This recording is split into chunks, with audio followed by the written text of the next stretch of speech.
বলছেন কি আপনি ম্যাডাম? এত বড় একটা ফিজিক্যাল অ্যাসল্টের কেস, ফুলকি দাস ত্রিশূল দিয়ে রুদ্ররূপ সান্যালকে মেরেছে, সেটা সবার সামনে নিজেই বলেছে। তাও আপনি বলছেন থানায় নিয়ে যাব না? এত বড় একটা কেস হলো তাও?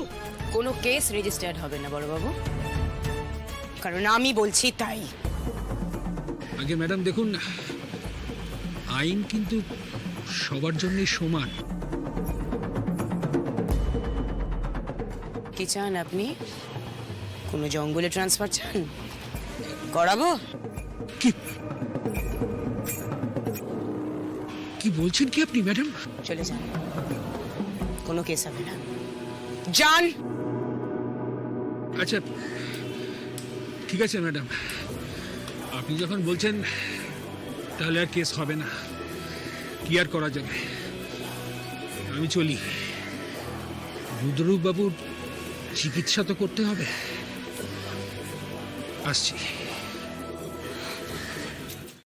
আমার দাদার কি হয়েছে? আমি ভেতরে যেতে চাই এক্ষুনি। এখন ভেতরে যাবার নিয়ম নেই ম্যাডাম, ডাক্তারবাবু বের হচ্ছেন, উনি কথা বলবেন। আমি তো সে কথাই বলছি রিকি ম্যাডাম।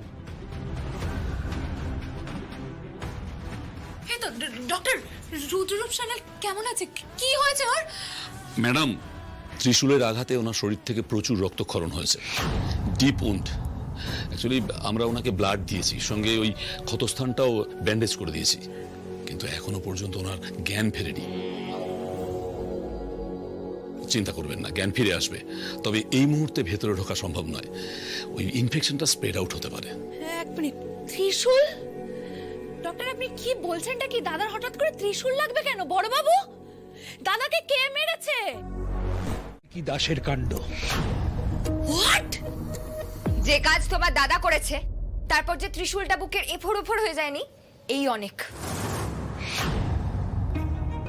মানে তুমি তুমি আমার দাদাকে এইভাবে ত্রিশূল দিয়ে আঘাত করেছো ফুলকি?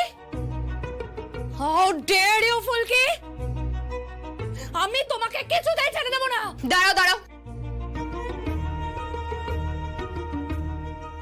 তোমরা আমার যা ক্ষতি করতে যাচ্ছিলে সেই হিসেবে তো তোমার দাদা অনেক কম শাস্তি পেয়েছে। আমিও ছাড়বো না তোমার দাদাকে। বাস ফুলকি, ঠিক আছে, হয়েছে, এখন এসব কথা বলার দরকার নেই। রুদ্র কেমন আছে? দাদা কেমন আছে বা জিজ্ঞাসা করছো তুমি রোহিত দা? ফুলকিকে তুমি সামলাতে পারোনি? হ্যাঁ, আমি তোমাদের কাউকে ছেড়ে দেবো না, আমি পুলিশে কমপ্লেইন করব। করতেই পারো, কিন্তু সেক্ষেত্রে খুন, মানহানি, জোচ্চুরি সব রকম মামলা হবে তোমার দাদার এগেনস্টে।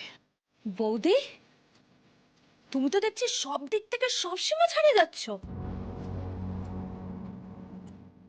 দিবাই আর কি করবে?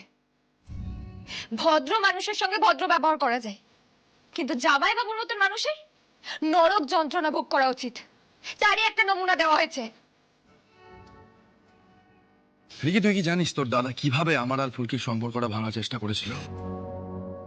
তোর দাদা মিথ্যে প্রমাণ দিয়ে এটা প্রুফ করার চেষ্টা করেছিল যে ফুলকি অরুণা রায়চৌধুরী অর্থাৎ আমার মায়ের হারিয়ে যাওয়া কন্যা সন্তান। এটার মানে বুঝিস তুই? তুই জানতি এটা? দিদি, ফুলকি যেটা করেছে রাগের মাথায় করে ফেলেছে, আর লাবু কিন্তু সেটা বুঝেই কোনো কেস রেজিস্টার হতে দেয়নি। চমৎকার! রাগের মাথায় মানুষ খুন করা যায় নাকি? শোনো মেজবউ, আমি কিন্তু ফুলকিকে ছাড়বো না। ওর যাতে সঠিক শাস্তি হয় তার জন্য যা উদ্যোগ নেবার আমি নেব। মাস্টারমশাই ফিরুক আজ, মাস্টারমশাই কানে এই কথাটা আমি তুলবো। লাবুকে আমি ক্ষমতার অপব্যবহার করতে দেব না।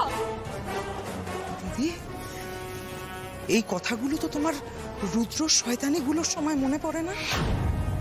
তুমি ক্ষমতার অপব্যবহারের কথা বলছো? রুদ্র কি কি কাণ্ড করেছে তুমি জানো না?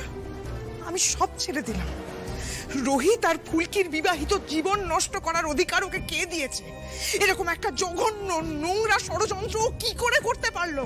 ফুলকিকে আমার হারিয়ে যাওয়া মেয়ে হিসেবে প্রমাণ করতে ওর বাঁধলো না? সেই মানুষটাকে বাঁচানোর জন্য তোমার প্রাণ কেঁদে কেঁদে উঠছে, আর যেই মেয়েটা ওর মুখের থেকে মুখোশটা ছিঁড়ে ফেলে দিয়েছে তাকে মেনে নিতে তোমার সমস্যা হচ্ছে কেন? কেন দিদি? এত বড় আসপদ্দা তোমার মেজ বউ, আমার মুখে মুখে কথা বলছো তুমি?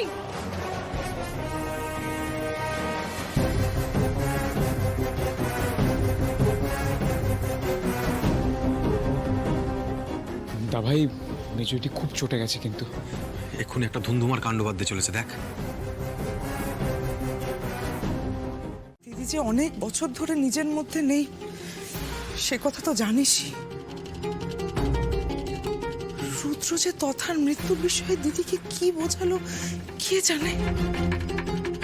একটা বদ্ধমূল ধারণা তৈরি হয়ে গেছে, আর সেটা ভাঙা তো খুব মুশকিল। একটা বড় কোনো বাস্তব প্রমাণ ছাড়া রুদ্রর আসল রূপ দিদি কিছুতেই মানতে পারবে না, কিছুতেই না। যাকে ফুলকি, এই ফুলকি, রাগের মাথায় যা করেছিস তেমন কাণ্ড কিন্তু আর করিস না মা। আর যদি তোর নতুন কোনো বিপদ হয়ে যায় আমরা কি করব বলতো? কিছু হবে না মা, চিন্তা করো না। রুদ্র একদম সুস্থ হয়ে যাবে, একটু টাইম দাও, ডক্টর নিজে বলেছে ঠিক হয়ে যাবে ও। দিদি পার্টি অফিসে গেছে, একটু পরে ফিরবে। ফুলকি চলো, অনেক ধকল গেছে, অনেক হয়েছে, চেঞ্জ করো, ফ্রেশ হও, রেস্ট নাও, চলো এসো।